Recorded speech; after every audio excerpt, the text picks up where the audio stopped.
అనంతపురం జిల్లాలో పర్యటిస్తున్నారు సీఎం చంద్రబాబు. నేమకల్లులో పెన్షన్ల పంపిణీ కార్యక్రమంలో పాల్గొన్నారు. లబ్ధిదారులకు పెన్షన్ పంపిణీ చేస్తున్నారు.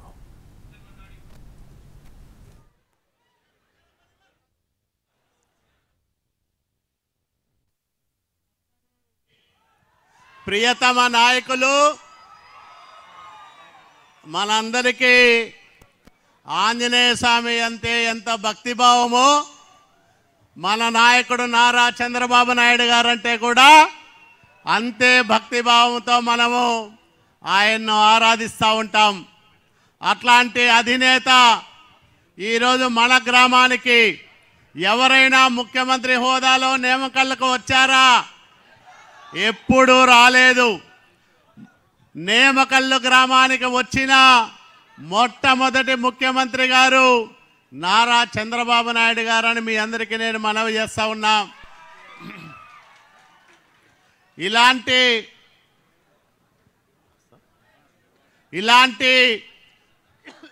ఒక అద్భుతమైన అవకాశం మనకు రావడం మనందరి అదృష్టంగా నేను భావిస్తా ఉన్నా.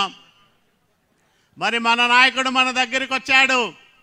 ఇక్కడే నేమకల్లు ఉంతకల్లు మధ్యలో భవిష్యత్తులో ఒక రిజర్వాయర్ నిర్మాణం చేపట్టాలనేది మా అందరి ఆశ. దాన్ని నెరవేర్చమని మన నాయకుడికి నేను విజ్ఞప్తి చేస్తా ఉన్నా. రాయదుర్గం అంటే చంద్రబాబు నాయుడు గారికి ప్రత్యేకమైన ప్రేమాభిమానాలు ఉన్నాయి.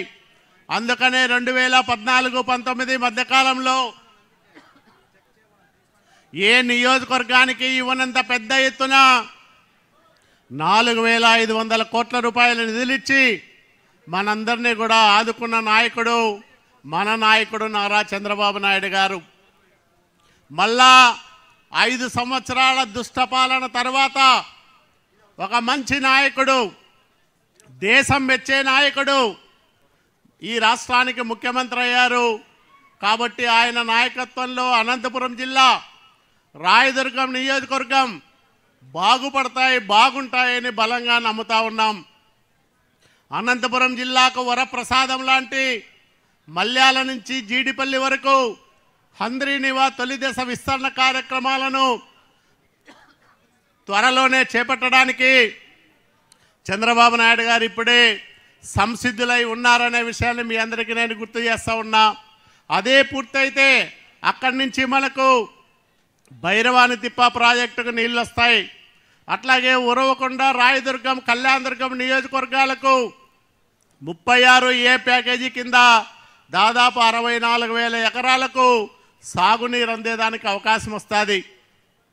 ఇన్ని మంచి కార్యక్రమాలు చేస్తుండడంతో పాటు రాయదుర్గం నియోజకవర్గం ఎడారి దిశగా తన ప్రయాణాన్ని సాగిస్తున్న అత్యంత వెనుకబడిన ప్రాంతం.